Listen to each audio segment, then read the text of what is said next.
Just like Sir shared that Rati ma'am had made his life a bit difficult by sharing all the points, Sir has made my life difficult by sharing all the questions that I had anyway come prepared with. So I'll improvise a little bit. We've heard a little bit of the problems that Sir was saying has been plaguing and holding back the system as to why things are not progressing. So rather than focusing too much on that, I just want, in a quick way, for both of you to share, from a philanthropy and CSR perspective, and from a government perspective, what is your vision for excellent government schools or excellent government education?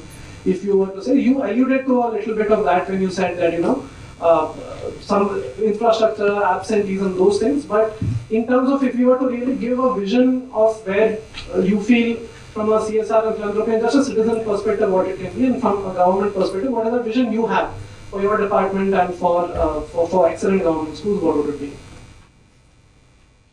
So I did allude to it a bit, Sadesh. I think it's a very, very big question also, that what is, I just feel that we need to have education equality. And why do we continue to have such a stark differentiation in a child who is going to a rural, a tribal school, etc.? As we all know, I think it very much is very stark and is in our face when we go even 40 miles outside of Pune. When I go in, Khed is an area which is very different in the sense that huge corporates. There is MIDC where lots and lots of land, and therefore many corporates like us. We are a medium-sized enterprise in comparison. And then we have some schools where I've sat in a tribal area where there is absolutely no school, where we all know children are walking 6-9 kilometers to school, therefore there's such a large dropout. Second is that we found the secondary schools, which in fact was part of the mapping as well, are so few and far between that it is almost like a norm that when you're in the 7th standard, the girl won't go to secondary school after that. She will go to the Zilla Parishad school, which is relatively close by, but after that she will not go. So these are the kind of issues that we all know about. How can we somewhere address at least 2-3 of them? And our aspiration is that at least in this area where we are, if we as corporates can come together in a collective manner and make 3 or 4 shifts happen, but working along with our government stakeholders. It cannot happen only with corporates. Yes. Yeah, I will just like to take her point further because I have got 2 or 3 personal experiences to share with you. Now about girls' education. When I was Civil Jilla Parishad, one day one file came to me that we are going to have our DBT, direct beneficiary transfer schemes, and some articles are distributed to the beneficiaries. And it was the Shilai machine, always sewing machines. So I asked how many machines were distributed last year. The figure was around say 25,000. Before that again 25,000. Before that again 25,000. So I asked, are there enough clothes in the rural area to stitch, or are they again and again stitching the same clothes, or what they are doing? So these many sewing machines every year is too much, I think. Then I asked them, just let me see the sewing machine. So they brought the box. I always thought that sewing machine is like which Nirupara used to sewing machines. So they opened the box, and I got confused because there was no that round shaped thing, and it was some very, very modern ultra high, some fall and pico, and I don't know.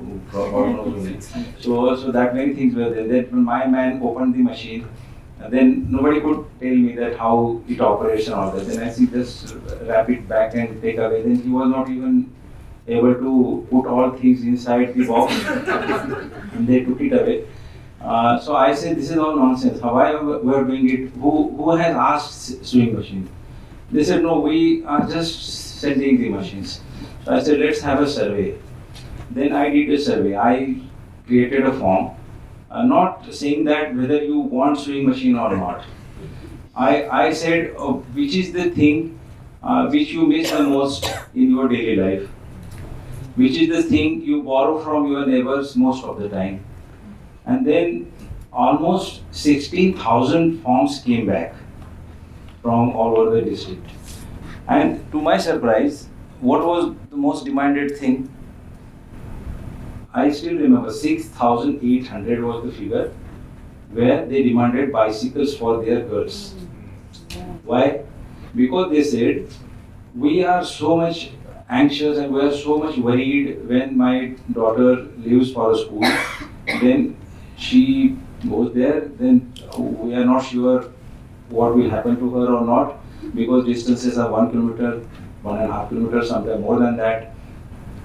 Boys are not that much worried about, I don't know why, but still that is the situation. Then I tied up with the hero cycles. The sewing machine part was kept aside, and then we distributed almost 10,000 cycles in 1 year. When I was touring in a rural area, I saw one group of girls on their good-looking bicycles. They passed them. Then I reached to nearby school. Then boys were with all their heavy bags on their shoulders. They were walking. I again asked my driver to take car back to the group. I snapped a photograph, and then I tweeted it as a "We have recycled the gender bias." So why I am giving this example to you?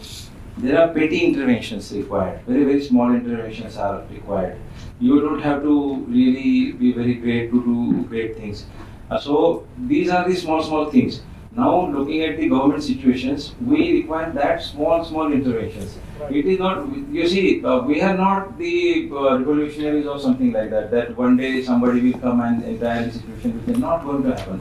We have to plant small trees, and then the entire forest will get evolved, that the entire biodiversity will get evolved. Now there are 2-3 other reasons also, which I would like. My government schools should have good mobility facility. So people and parents will not worry about the safety of their kids.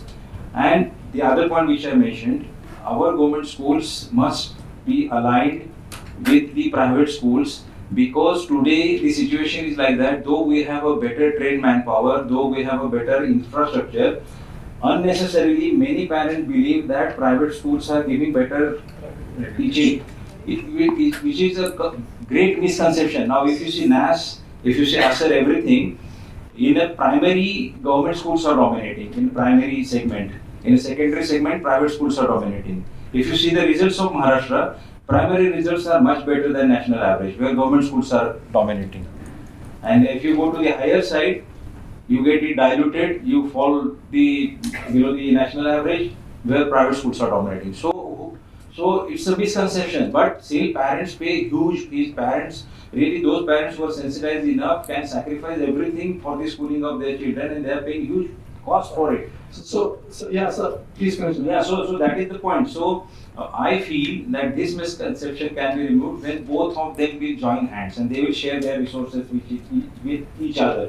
So that is my, as you asked me, what is your idea about government schools and about the quality? So about quality, this is my idea, and about mobility, and then only we will have to understand that why a particular kid is not coming to a school. There are many reasons. Mobility may be a reason, then there may be some other reasons. Those we'll have to find out, and those have to be really plugged up. So then only each and every kid is important, and that kid should be in the school. That should be the priority. Absolutely. Thank you so much. So what I'm taking away is, because usually in education we talk about a triad of access, equity, and quality.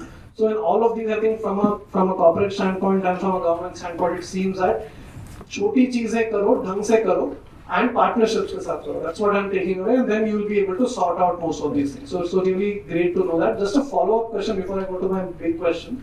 So if this is known, last 10 years it is known that in the secondary space, there's a big gap in the government provided education, which is, so do you see that should be a priority, or do you feel that jaisa hai, it's okay, we need to just provide the ecosystem? I feel government should really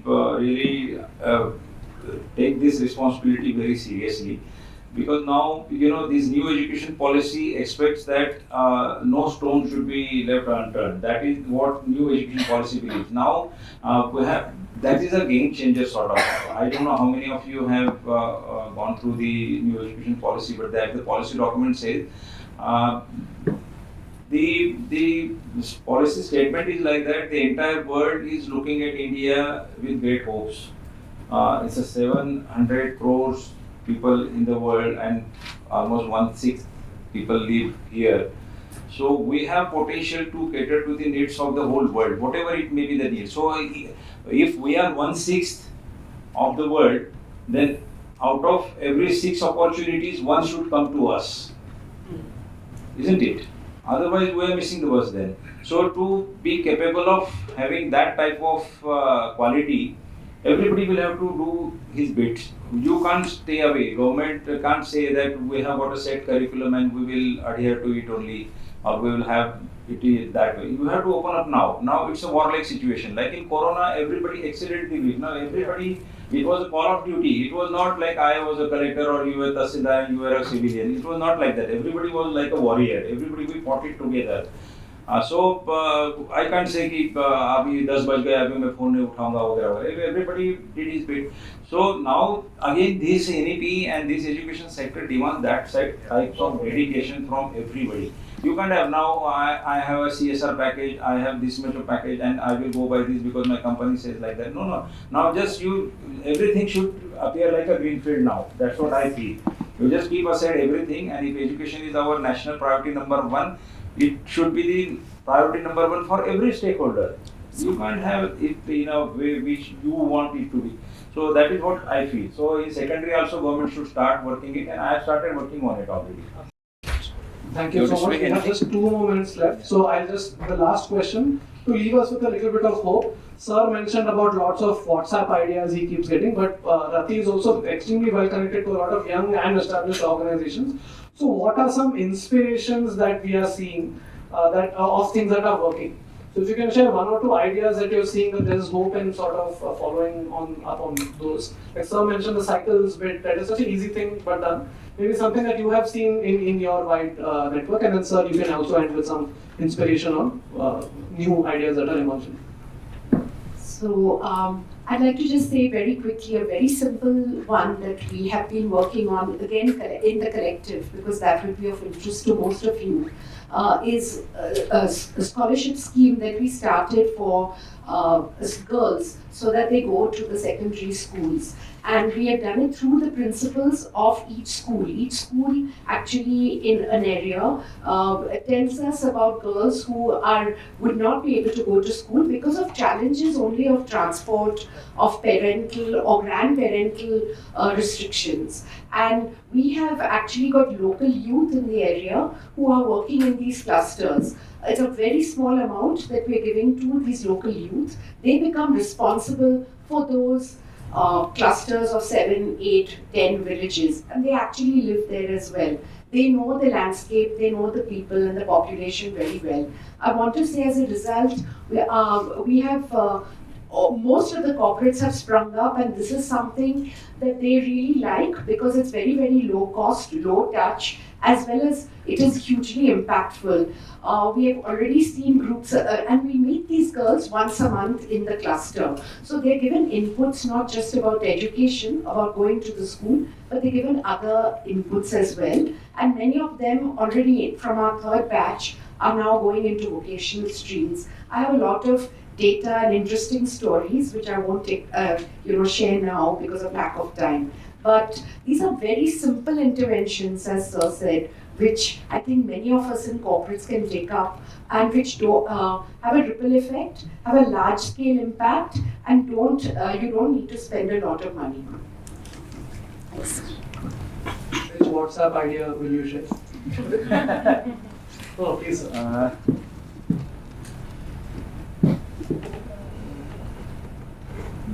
So many ideas, so I am a little bit puzzled. But 1 or 2 things I thought, one corporate or one NGO has started working on.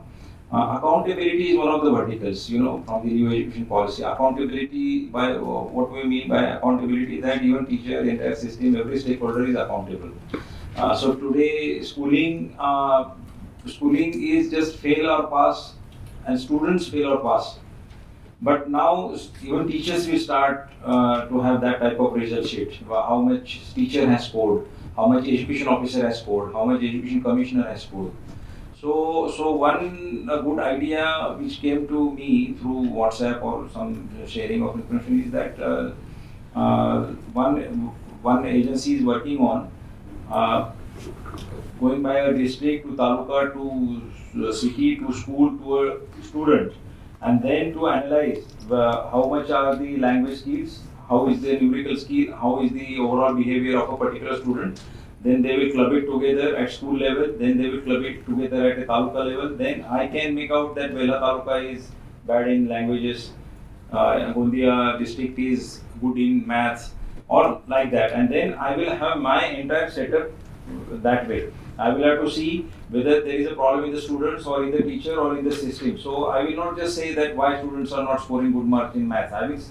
I will come to a conclusion, or I can interpret that in a right, more objective way, that some outside intervention is required for maths in Gondia, because most of the students are not doing well in maths. How can this happen?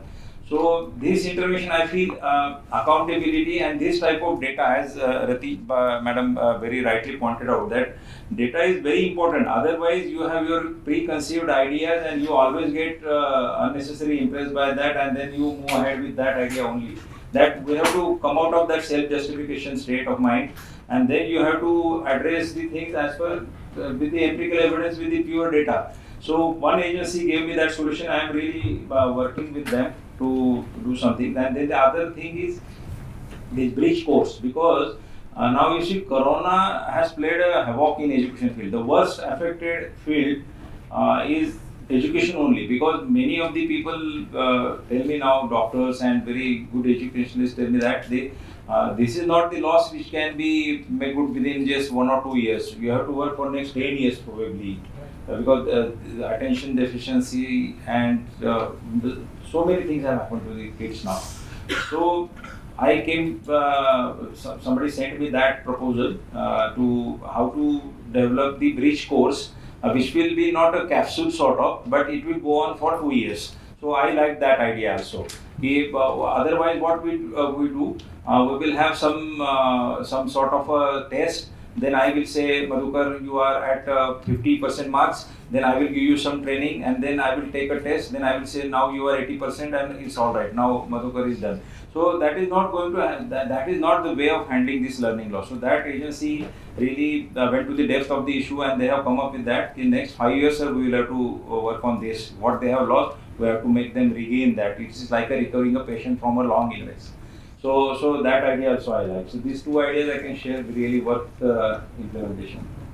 Thank you so much. So on that note, we shall conclude the keynote address and keynote fireside chat. Again, a big round of applause and thank you so much for both of you to share. I hand it over to our MC.